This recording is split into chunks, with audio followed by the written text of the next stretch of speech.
Քանի որ հանրային տիրույթում չեն դադարում քննարկումներն առայն, թե պետք է վերցնել մանդատները, թե ոչ գնալ խորհրդարան, թե ոչ,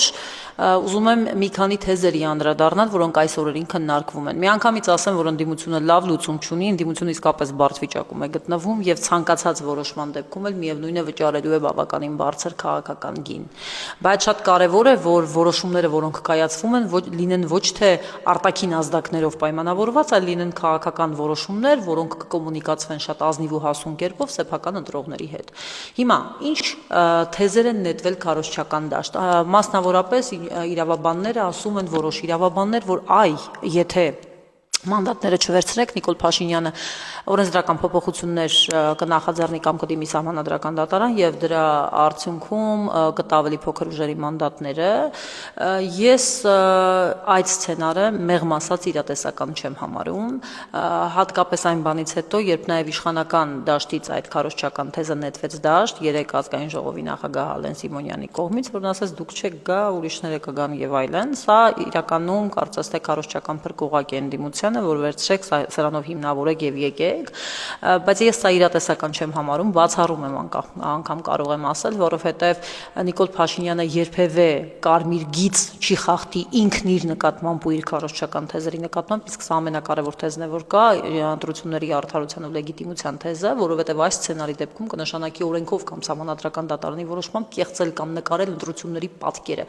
աղճատել ամբողջությամբ խեղաթյուրել ընտրողների կամքը եւ սա այնպիսի ստվեր կնետի, այնպես կաղճատի ամբողջ լեգիտիմության պատկերը, որ այլևս հնարավոր չի լինի անգամ խոսել, թե այդ խորհրդարանական ընտրությունների ժամանակ ով ինչ քվե է ստացել, ինչքան մանդատ եւ այլն, ինչպես է այս ամբողջը բաշխվել։ Հետեւաբար ես սա իրատեսական չեմ համարում, ավելի իրատեսական կհամարեի գոնե քննարկեինք ուրիշ բան, եթե մի հրաշքով ընդդիմությունը չվերցներ մանդատները բոլորը բացառքայտնեին, ապա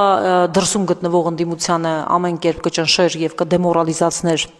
իշխանությունը, արդյունքում կգնար 6 ամիս կամ 1 տարի հետո արտահերթ ընտրությունների եւ այնտեղ կձևավորեր բոլորովին այլ պատկերով խորհրդարան։ Գոնե սա քննարկենք, հա, այլապես ուրիշների արտաքին ազդակներով դաշտ նետված թեզերը այդքան էլ համոզիչ չեն։ Հիմա, քանի որ ես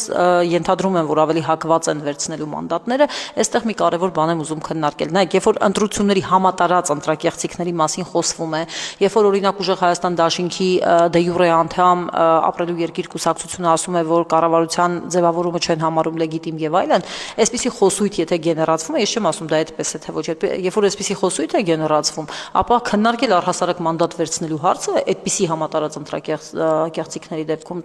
մեղմ ասած տրամաբանական չի։ Եվ բացի դա, պետք չի քննարկել նաեւ այնպիսի թեզ, ինչպիսին է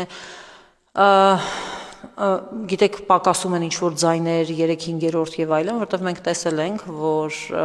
շատ հանգիստ կերպով մարդիկ գնում են եւ դրանք գաղտնի քվեարկություններ են ու քվեարկում են նրանց օգտին, որ իրենք ուզում են, ոչ ոք չի իմանում անգամ, որ մի ընդդիմադիրը ում ձայն տվեց եւ անլուրջ եմ համարում իշխանական պատգամավորներ այս կողմ բերելու թեզը, ես ավելի լուրջ կհամարեմ այն քննարկումը, որ ընդդիմության առաջնորդները հանրային երաշխավորություն ստանձնեն իրենց ցուցակներից պատգամավոր գնացող մարդկանց քաղաքական ամրության ու հուսալիության համար, երաշխավորեն, որ նրանք չեն լինելու այն պակասող ձայները։ Սա ավելի առարկայական գոնե բաց խոսակցություն կլինի, քան ինչ որ հորինված քարոզչական թեզեր տարածելը։ Եղեք տեղեկացված եւ պատեր կանգնեք ձեր իրավունքներին։